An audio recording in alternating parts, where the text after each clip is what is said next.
I'd like Yeah, to I'm call here this. too.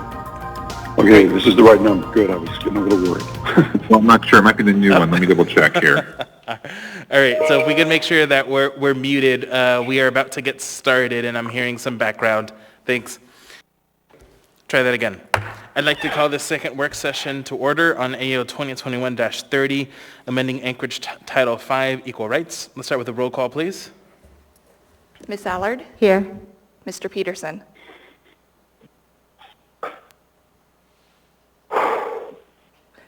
Ms. LaFrance?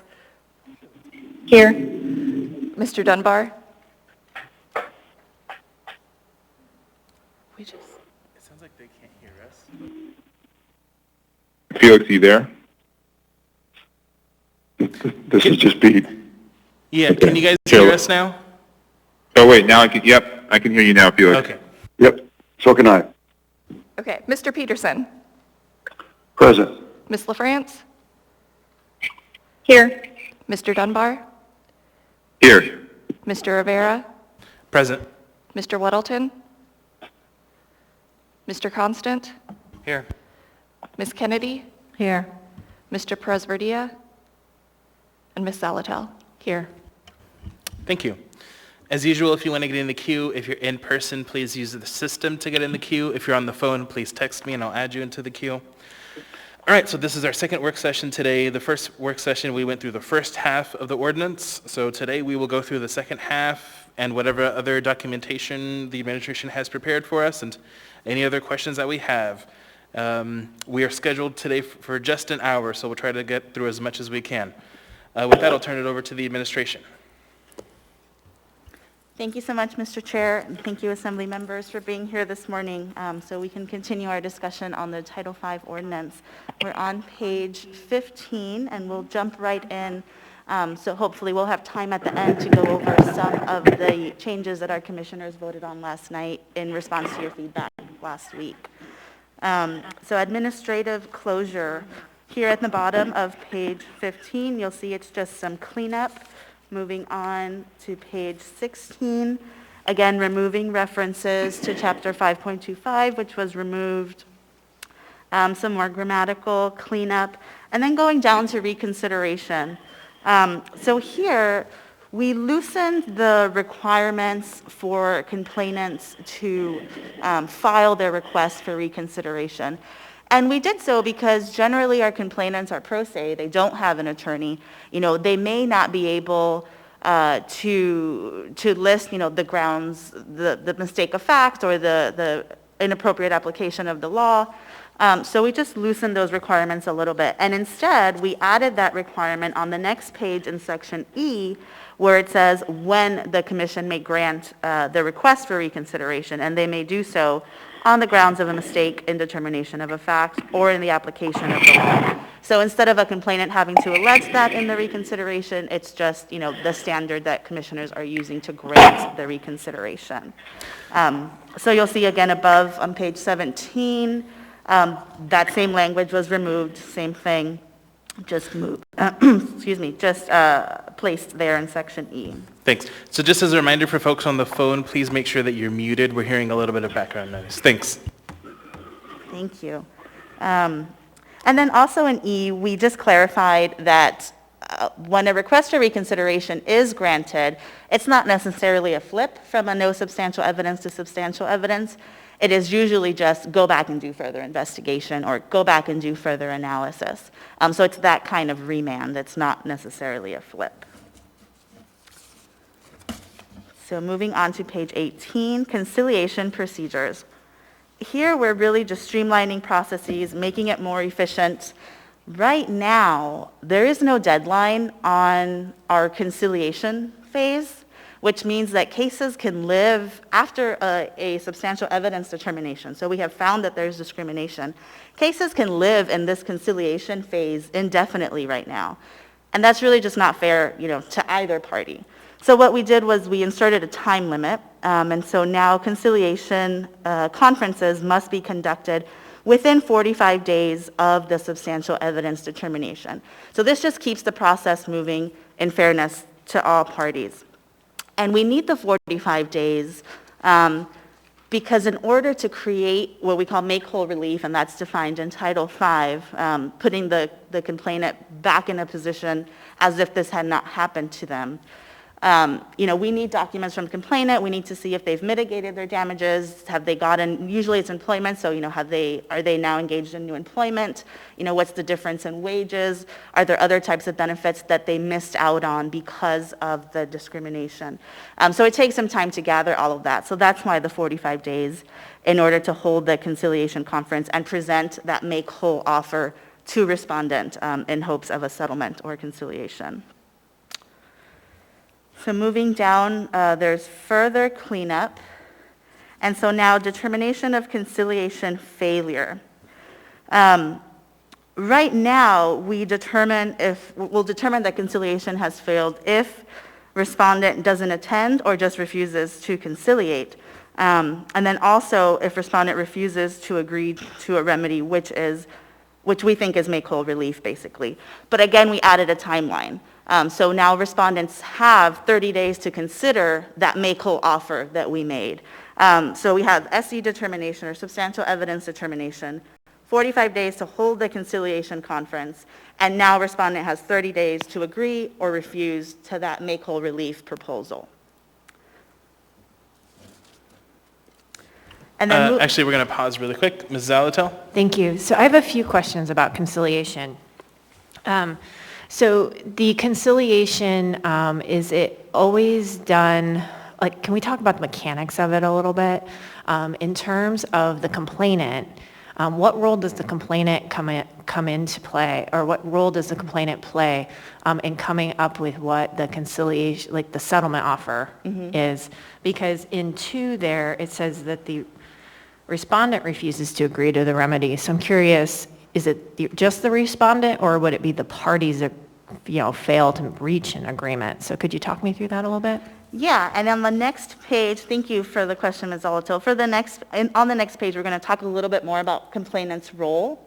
But generally, the executive director will work with complainant to craft a make whole offer. Complainant does not always agree with the make whole offer that the executive director finds reasonable. And the reason for that is that, we are limited in what we can craft for make whole, right? It's actual damages. A lot of times we'll have a complainant that says, well, I want this amount of money for my pain and suffering. And so, complainants and the director will not always agree on what make whole is. And then we're going to talk about what happens when complainant refuses to sign or to agree.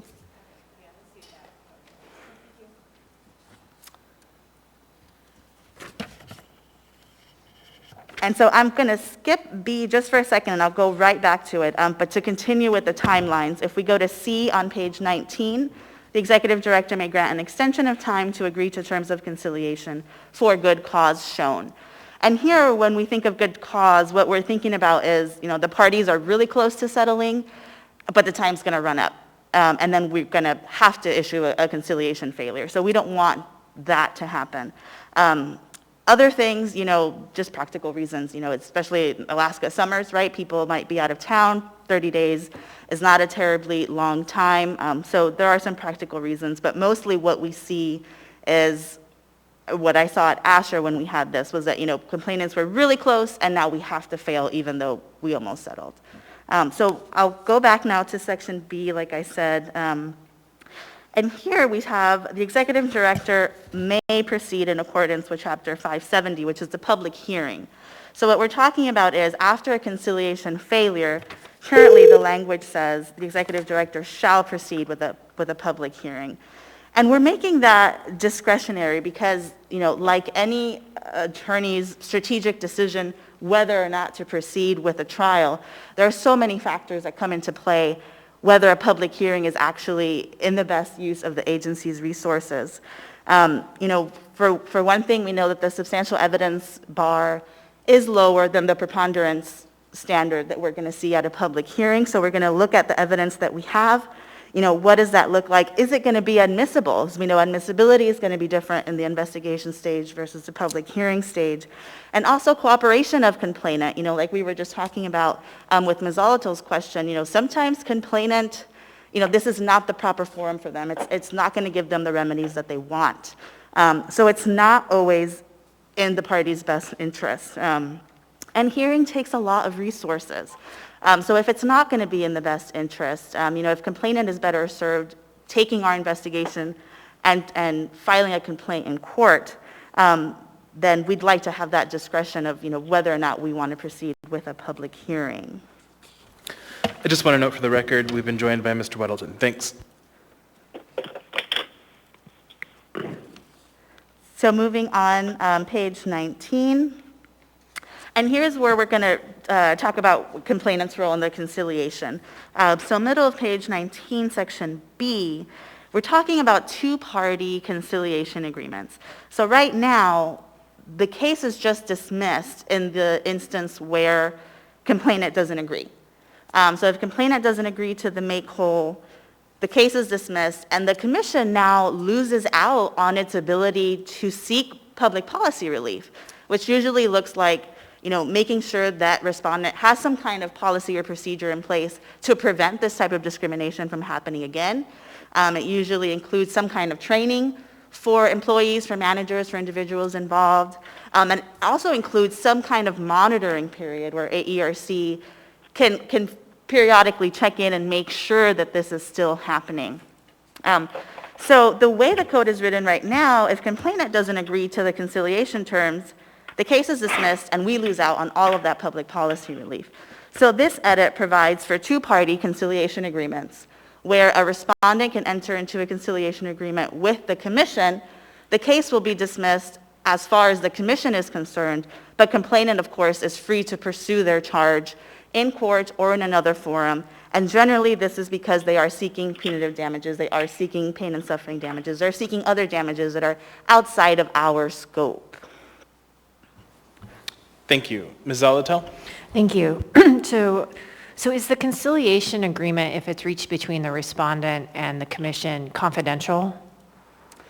Generally, there will be a confidentiality agreement in there. Okay. And I was looking through actually the entire AO, and maybe it's just not a portion subject to change, and I could pull up Title V. Where is the portion, or is there a portion that says, okay, complainant, if you are done with this process, here are your pathways forward. So, you can either appeal the decision of the ARC to Superior Court, or you are free to now bring action elsewhere. Is that somewhere else in code that we're just not taking up here?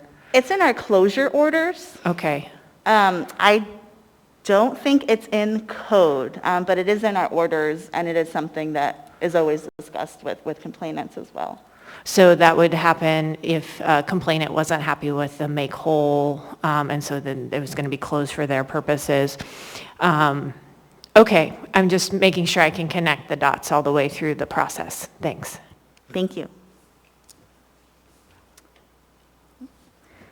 And then lastly on this page, section C, if the director determines that a public hearing would not advance the purposes of Title V or represent the best use of resources, we could administratively close under 560-020-A10, which is the best use of resources administrative closure section. So this just clarifies again that language at the top is now may instead of shall, and that we can use this provision, which already exists, at this stage. Page 20. So again, timelines to keep moving the case forward. So when conciliation efforts have failed to eliminate the discriminatory practice or policy, or otherwise make the complainant whole, we will inform the commission chair and serve notice that conciliation has failed on all the parties. Within 30 days of conciliation failure, the ED shall either file an accusation with the commission or dismiss the complaint without prejudice. The complainant can then move forward through another forum. Upon receiving the accusation, the commission chair shall then appoint the hearing panel in accordance with the section below. So we have a conciliation failure, 30 days, ED must decide either file an accusation or dismiss. The chair appoints the hearing panel, another 30 days, notice of hearing panel appointment, and that's section B. So within 30 days of the appointment of the hearing panel, the ED shall serve it a notice of the appointment along with a copy of the accusation on all parties. Then A and B that's removed, it's mostly moved down to the public hearing section below, probably just consolidated for clarity, and then you'll find it down here. And so public hearing 570-020. Actually, before you move on, Ms. Salatel? Sorry, thank you. I'm sorry if I'm taking all the time today. Why is the complaint, because this is found to have substantial evidence, conciliation failure, why is it without prejudice? Why would it be dismissed without prejudice at that point versus just, or I guess the follow-up question is an administrative closure with or without prejudice? So it's without, so that they can then go to court and seek their remedies as they wish. So we're not barring them from seeking remedies in another forum. Okay, I guess. Complainant, I mean. I see that. Would they, well, and then they would be probably outside the timeline to turn around and refile with you guys, right? Because that's where it's a little bit confusing. So if your complaint is dismissed without prejudice, in theory, you could just bring it back. Just bring it back. It's like it almost in some ways never happened. So we probably would not take that, or take it and close it as not best use of resources.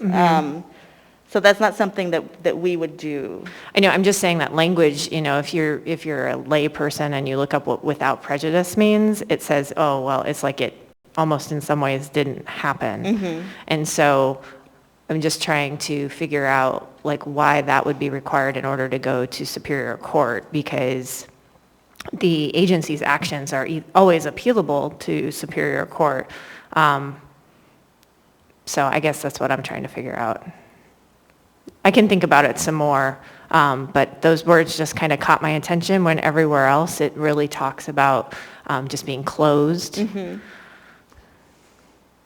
thank you. Or I dismissed. appreciate that. I appreciate that feedback. Similar to like Mr. Constant's feedback last time, when we use those kind of terms, I think it's helpful to hear that maybe we should explain this a little bit more and clarify what we're actually talking about. Great. So that's great feedback. I appreciate that. Thank you.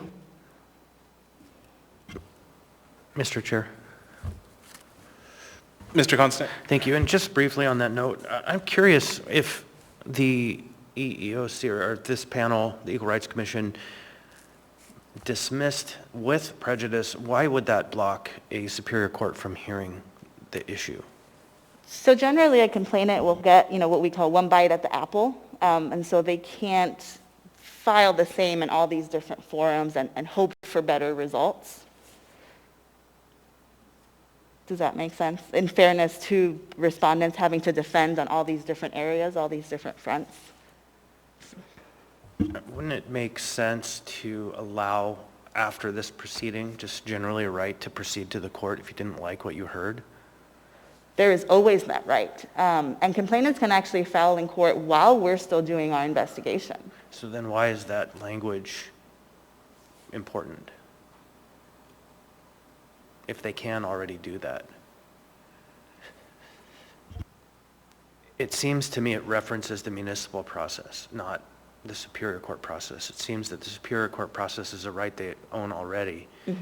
And so we're speaking on something that is really outside of our control if in fact that phrase is intended to reference the Superior Court. It seems. I don't know, I'm not an attorney, but it seems like it does reference the municipality's powers. I think the intention is just to clarify that even if we close in this way, complainants do always still have this right. But if inserting that makes it more confusing than otherwise, that wasn't the intention. Ms. Carmichael, do you have anything to add to that? No, I was just going to say that, we can discuss it, but I think, removing it, I don't think would do any damage either, so it's just something to consider and discuss, but can we take it?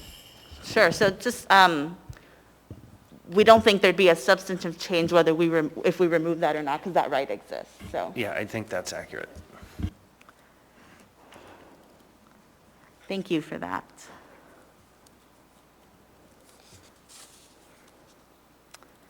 So I think we're at 570-020, public hearing. The case in support of the accusation shall be presented before the commission by the director or his or her designee. The complainant may be represented by counsel at the public hearing. And again, B, this is standard procedure. The respondent can file a written answer to the accusation within 20 days that they receive from service of the accusation. They may appear at the public hearing in person or by counsel. After issuance of the accusation, respondent can then direct request for an extension of time to file an answer. The ED has the power to reasonably amend, and so does the respondent.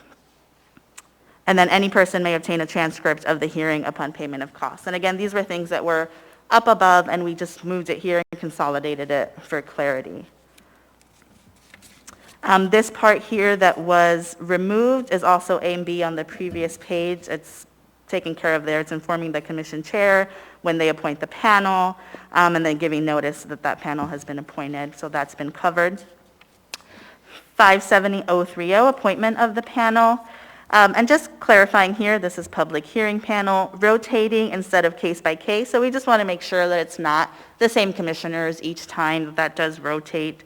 That's it on that page. So page 22. Here we're removing that reference to Chapter 525 again.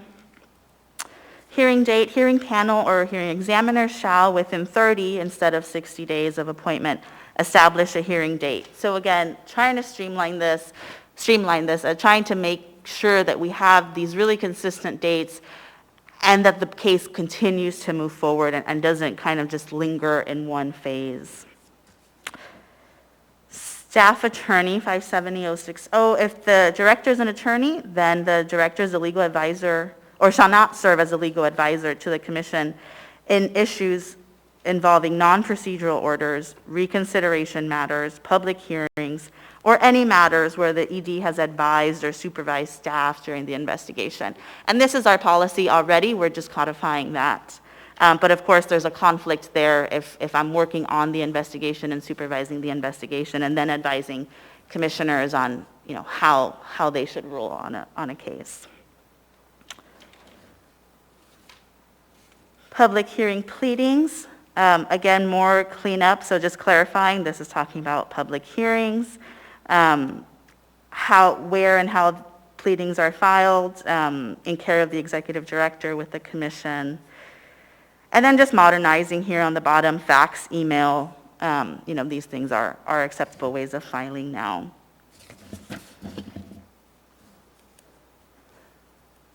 Page 23, discovery and public hearing. This is all standard civil procedure language. There's nothing out of the ordinary here. I'll read through it, but it is, again, just standard. So after issuance of the accusation, the executive director or a party may issue written interrogatories, requests for production, and requests for admissions to any party. So this initiates the discovery process, just like if you were in court. Interrogatories, requests for production, and requests for admission may address any matter not privileged, which is relevant to the subject matter involved in the pending action. Information sought need not be admissible at the hearing if it appears reasonably calculated to lead to the discovery of admissible evidence. So again, standard civil procedure language regarding relevancy and admissibility. A party, including the executive director, shall respond in writing to these requests within 30 days after the date of receipt. Upon written request and a showing of good cause, there may be an extension of time. A party, including the director, may file with the hearing panel or hearing examiner written objections to an interrogatory, request for production, or request for admission. Objections shall be submitted on a document separate from the answers and shall include a statement of the reasons for each objection. All objections shall be submitted within the 30 days allowed for responding to interrogatories and requests. Untimely objections shall not be considered. The hearing panel or hearing examiner shall either sustain the objection or order that the interrogatory or request be answered within 15 days after receipt of the order by the objecting party. In the event that a party fails to respond or object, or to obtain an extension of time within that 30 days after being served, the hearing panel or examiner shall file with the Superior Court a motion to compel production and/or response. And so moving on to the subpoena language. Actually, before we move on, Mr. Constant? Yes. Thank you. So it's kind of the big picture of this amendment, crafting and putting in the term public hearing where previously it was hearing. Were these hearings always conducted as public hearings? Yes. Okay. To my knowledge, yes. Okay. And just like Asher or other agencies like this, these are all public hearings. Okay, I just want to make sure we're not forcing open very sensitive conversations that might need to be in some form confidential. Okay, thank you. And we haven't had a lot of public hearings, so I looked back, and it looks like in the last 18 years, we've actually only had 4 public hearings, but they were public, yes. But we don't have many public hearings, and I anticipate it's because we had that unlimited conciliation phase where cases could just live there forever. So, okay, that would make sense. Essentially, if they're solved through conciliation, there is no public process other than possibly an affirmation that everyone has agreed to solve this. But if they can't come to terms, then it does open up as if it were in an open court. Exactly, and that's part of the bargaining power in the negotiations for conciliation, is that this will become public if we don't conciliate, or may become public if we don't conciliate. Thank you.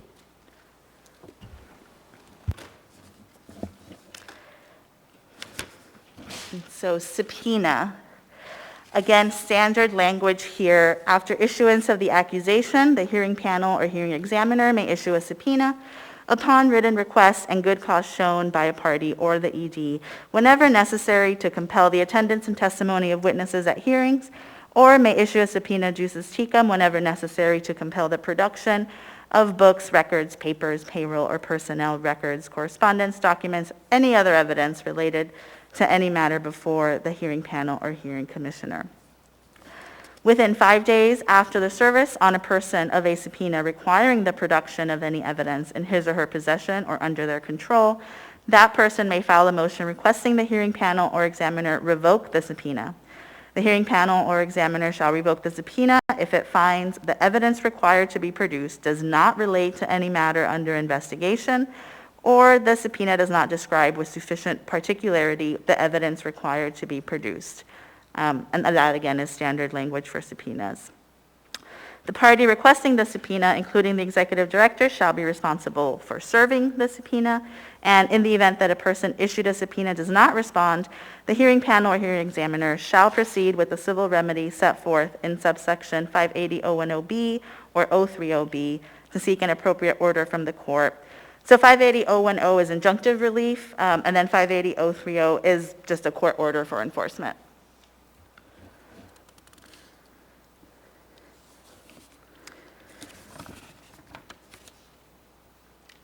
And so intervention, we just clarified that the ED is actually a party, is included in existing parties in these proceedings.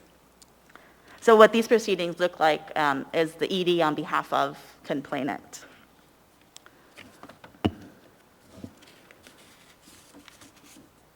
Conduct of hearings, just some cleanup there on the related chapters. The record of the hearing includes the verified complaint, and it definitely includes the accusation that was just missing from here. Under evidence, section B, this was added on the next page, so we'll talk about it on the next page. So that was just moved. Page 26. So here we're talking about orders of the hearing panel or examiner. So the findings of fact shall demonstrate that each element of an allegation or defense was or was not proven by a preponderance of the evidence. So again, the standard here is higher than the substantial evidence standard that we have in investigations, but preponderance is the standard throughout administrative law generally. And preponderance just means more likely than not. And so here, section B is from the page before that was moved. When demeanor, inconsistency, or personal credibility are bases for a recommendation or order, the hearing panel or hearing examiner shall specifically note these observations and findings accompanying the recommendation or order. And so again, this demeanor evidence is standard throughout administrative law. We see this in different types of agencies.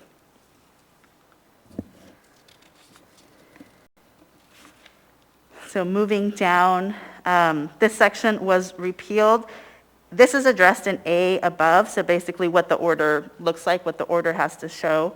So this paragraph just isn't necessary. And then again, the dismissal that was removed, just not necessary. It's already been addressed earlier. So effect of compliance with order. We added complaint and/or accusation here. Just to be clear that the commission is not going to continue trying to seek enforcement with a respondent. As long as they're complying with the terms of the order, we're not going to file a new complaint and continue to investigate them, again, so long, of course, as they're in compliance with the order. So page 28, section B. This is already our policy, so we're just making that clear. So no commissioner shall engage in ex parte communications with any party concerning a case before the commission, including with the executive director or staff attorney. We don't have a staff attorney. The ED is also the staff attorney. But that, again, because of potential conflict, that's already our policy. So just making that clear. And now moving down to confidentiality. So here, instead of the shall not be disclosed language, or shall not be disclosed to anyone other than the parties and the commission staff, we said commission members, commission staff, and the executive director shall not make public. And so here, again, clarifying who this applies to, but also there were situations where, things like internal audits, or other types of agency requests or outside agency requests, even though the top does say, cooperation with other governmental agencies. There were times where the commission relied on this provision to not share files, even with redactions. So we just want to make clear here that instead of, shall not be disclosed to anyone, it's just that, these are confidential. We're not making them public. But there are times that it may be shared with other government agencies, and also these files may be subpoenaed in court if a complainant goes and files in court, and that's addressed on the next page. Section B, again, the same clarification. Instead of disclosed, shall not be made public by the commission members, commission staff, or the executive director. So when can we share a file? Here we had at least 10 days before a public hearing. Realistically, it's much before a public hearing that we'll share the file with complainant and respondent. So we changed that to 30, but realistically, it's probably going to be even before that, because a party is going to want this file to engage in discovery and to even craft their answer. And then we have on the top of page 29, section 2, in accordance with the rules of discovery and an action relating to the complaint is commenced in a court of competent jurisdiction. So our file is discoverable if a complainant files in court. And then we removed this language about reconsideration. It's my understanding that our longtime policy has been not to share a file upon reconsideration. And so part of this is that we did loosen the grounds for reconsideration. We no longer have that requirement that complainants have to specify, the fact that was, or the facts that are incorrect, or how the law was applied incorrectly. Also, thinking of the chilling effect on respondents if every time we closed a complaint on substantial evidence, and every time complainant has that right to reconsider, right, if we shared that file. I think we would lose a lot of our cooperation and a lot of the ability to gain the type of evidence that we need for our confidential investigations. It kind of removes our confidentiality completely if we shared the file every time after we closed with a complainant. And I think that is it. Did you want to add anything, Ms. Carmichael? Okay.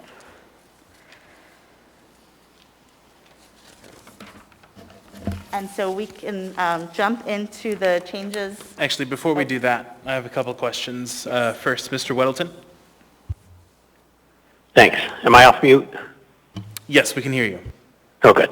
So, on the confidentiality, I mean, that looks good to have that section in there, but, earlier on you say that, business records on payroll and, I think even sales and so on are part of the package. So how do you have a public hearing on a case and keep that stuff confidential?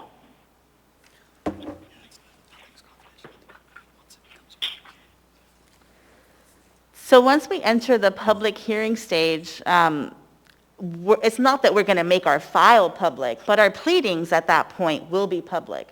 And so if information that we learned in the investigation is in our pleadings, then that could be public, yes. Or if that information ends up in an order from an administrative law judge or from the commissioners, then that information can be made public. But it's not that because now we're in a public hearing, we're going to go ahead and just publish our whole file.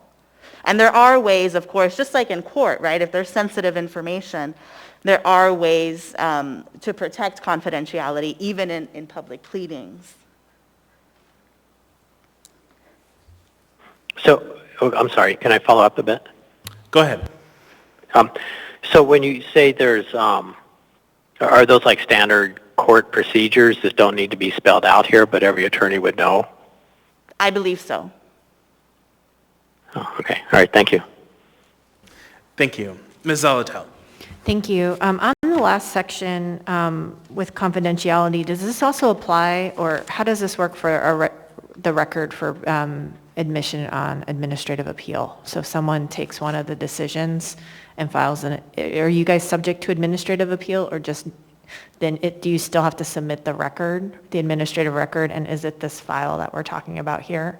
So when a complainant appeals us in Superior Court, we do produce the file. And that's section 2 on page 29. Section 2. Commenced in a court of competent, so it says a complaint.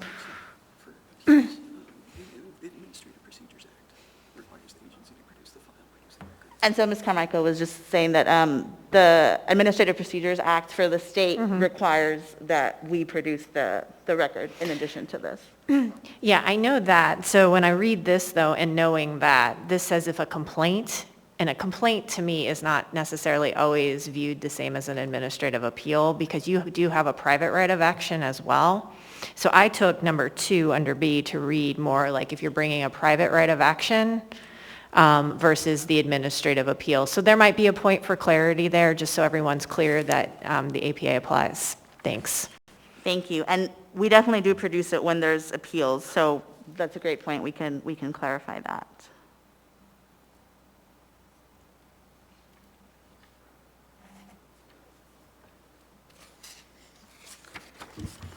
And so I'm glad we have some time left to go. Actually, sorry, one more. Mr. Constant? Thank you, and I have to actually leave early, probably in about 5 or 10 minutes, so I just wanted to put it into the record that I'm glad the commission took on this challenge. In particular, the area that I find most compelling is the panel of 3 commissioners on a rotating basis to ensure that a complaint filed by the executive director has been reviewed by kind of a less partial group, right? And so we had a member ask the question of how would this all affect, say, one of the shelters in town and their experience. And what this does is actually provides protection, because it will stop a rogue executive from taking action on their own, and instead requires a thoughtful process to get to that point. And I think a number of members of the community were really challenged in the previous action because of the facts. And so this really is a helpful revision, and I'm really grateful to you for making this work happen. I appreciate that, Mr. Constant. Thank you. And so I'm glad we have some time to go over the changes that commissioners agreed to at our meeting last night. We did go over each of the questions and concerns that were brought up in the last work session and that were brought up via email. And I hope that these changes answer those questions and satisfy those concerns.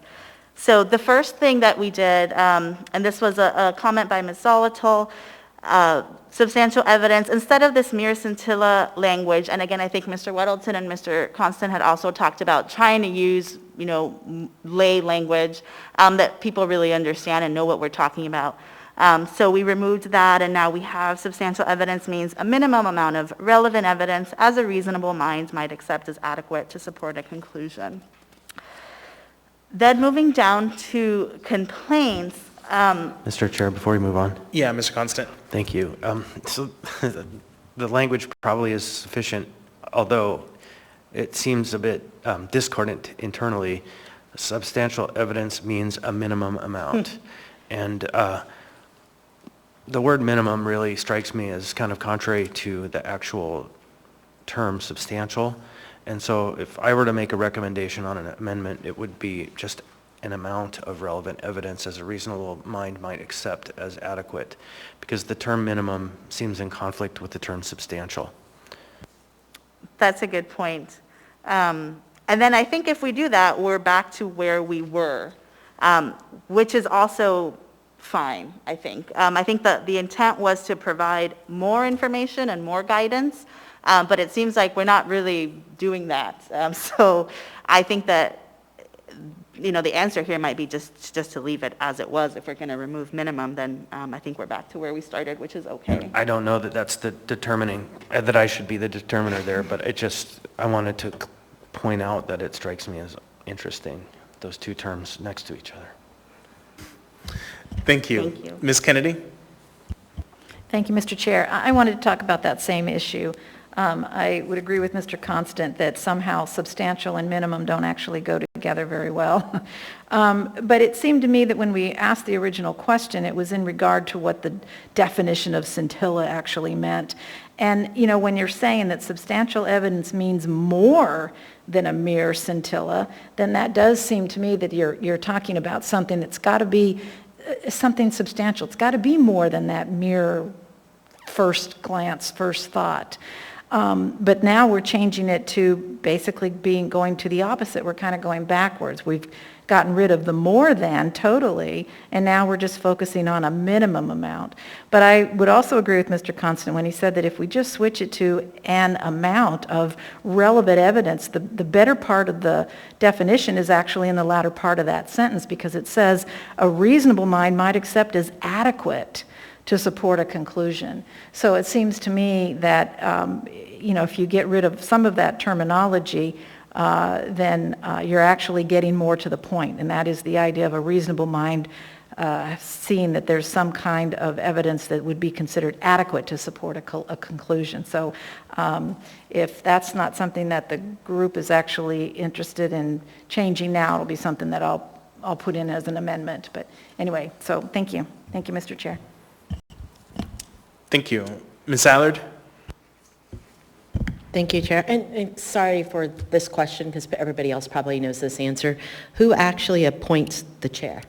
How is that? Can you tell me about the panel process of how they come about? Is that within your organization or your department?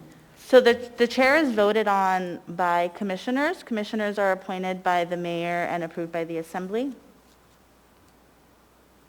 We have a chair and vice chair that are voted on by commissioners and a secretary. They serve 1-year terms, I believe, and can be reelected for 2 years. So I think there's a 2-year max. I can double check that for you, though, and get back to you on that. Thank you. Ms. Zolotel? Thanks. I'm going to jump back up to the substantial evidence. I think it's the article. So substantial evidence means the minimum amount of relevant evidence, because it's really about, as Ms. Kennedy pointed out, the clause, like what amount of evidence to get to this point.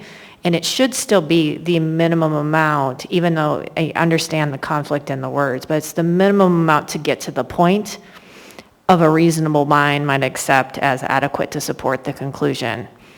Welcome to the legal drafting and words, obviously not always lining up, but I think that really gets to what the word substantial evidence means. You got to meet that minimum bar, the minimum bar, in order to get a reasonable mind to accept, that it's adequate to support the conclusion. We have to read it all together. It's not just those two words. So I think the instead of would probably resolve the issue.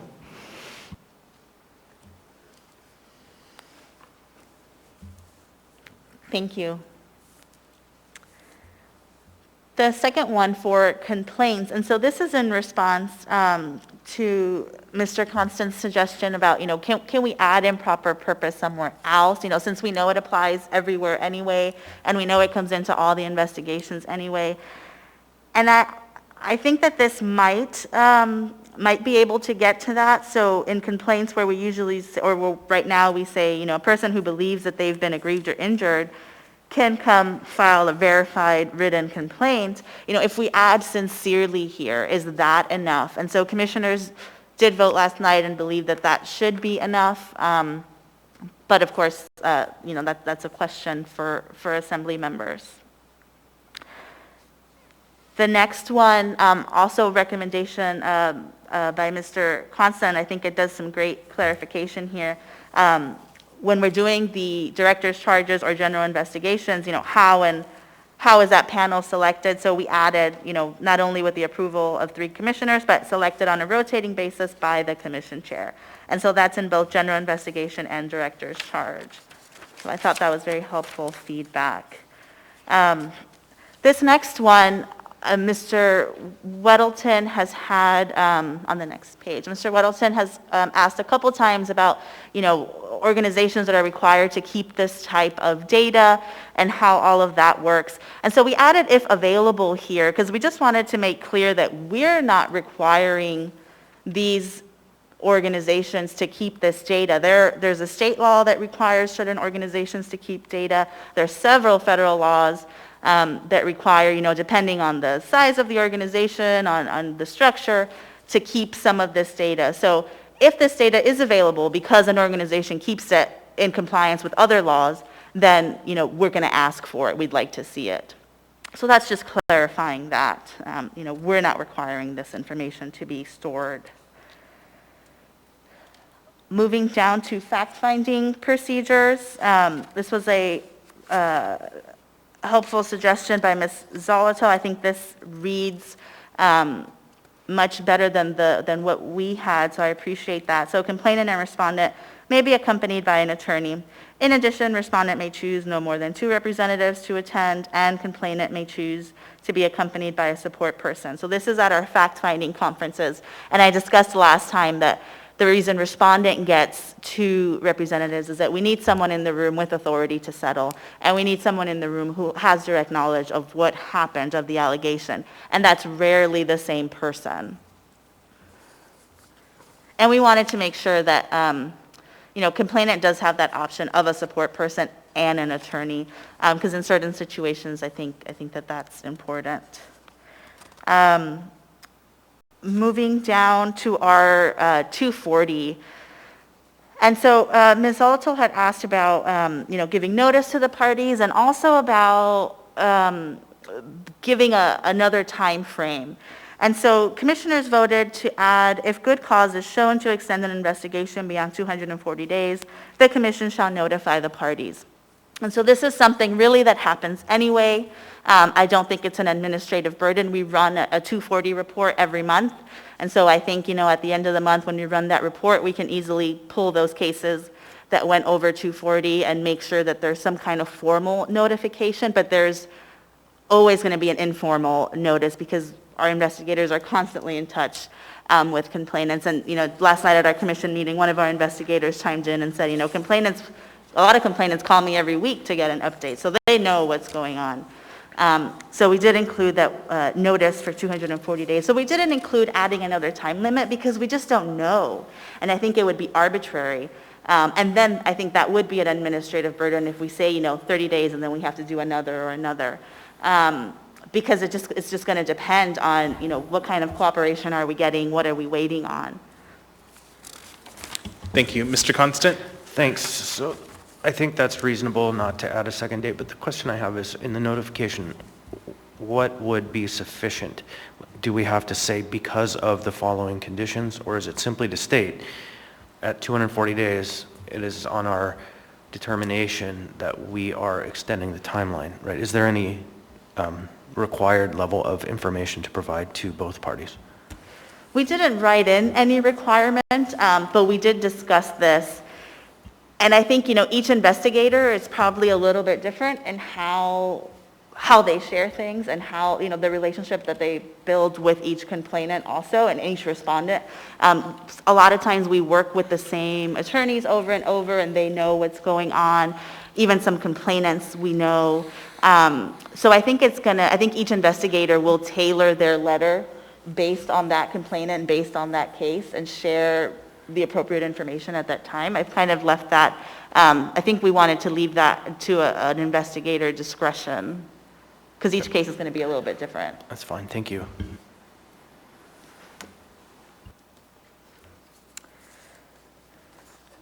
The next one, and this was also a comment by Mr. Constant, and I appreciated that, using these Latin terms and trying to make sure that we're really clear. So we just added in parentheses what a subpoena jucis tecum is. It's just requiring the production of documents or other evidence. And then public accommodation, we had a question from Ms. Zolotil about, what does accepts public funds, what does that part relate to? Is it just any organization that accepts public funds, or is there some other qualifier? And so we discussed it at the commission meeting last night, and what we came to was that a public accommodation is a business accommodation, refreshment, entertainment, recreation, or transportation facility of any kind, licensed or not, that either offers its goods and services to the public or accepts public funds. And so we added that one or two to clarify that, that first sentence is going to apply to both of these. And so hopefully that's helpful and clarifying. Yeah. And then this last one, we did have some feedback from Mr. Weddleton, I think maybe some other assembly members, about the exemptions that were removed from section 5.25.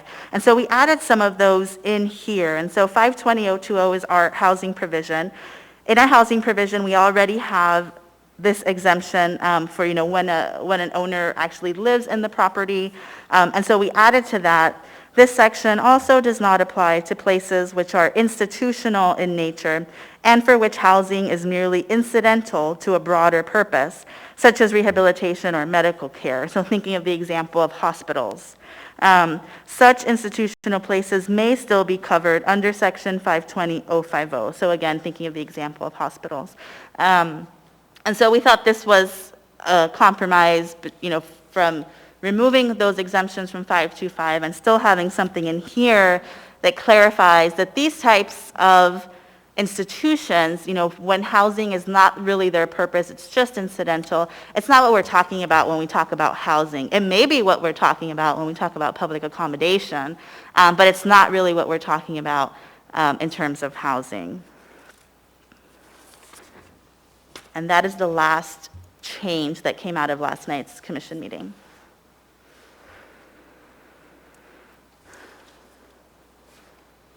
Okay, wonderful. Thank you for walking us through that. Are there any other questions from the members? Ms. Allard? Chair, this is actually for you. We're almost done with this work session. Correct. Okay. Yep. So I don't want to run late. So what I'll just say is I have a whole lot of questions, but I'll bring all those up on Tuesday. Okay, thank you. Thanks. Okay. Seeing nothing else, actually, hold on. Mr. Chair? Yeah, sure, go ahead, Ms. Ennis. Yeah, I was just here because I wanted to be helpful in terms of, it would seem to me that this page, the couple pages that were just presented following the commission meeting last night could be put into an S version, and that we would do that for the body. And then it looks like, from the current discussion at least, Ms. Kennedy disagreed with the first one, and so that then she could bring that by amendment. I'm just trying to clean this up to be helpful for Tuesday night, because it seemed like people didn't really have too many objections to the body of these other changes. Okay, thank you. Got it. All right. So we do have a few minutes left before our next work session. Let me just actually double check.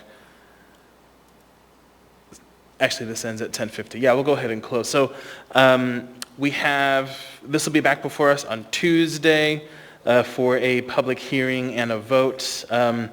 I would suggest if members have a lot more that they want to work with on this, that they reach out to the executive director over the weekend and see if we can perhaps get more changes. I assume what will be an S version that'll come to us. Do you think the commission will be able to meet if there are more changes and that members email you about? Do you think they'll be able to meet on Monday to maybe consider those for an S version? I don't believe so. We meet every other month. Okay. And so it would be unusual. Okay. But I can definitely reach out to them and try. All right. If not, we might just have a lot of amendments, which is fine. That's normal. All right, great. Well, then I'll go ahead and close this work session, and our next meeting is at 11.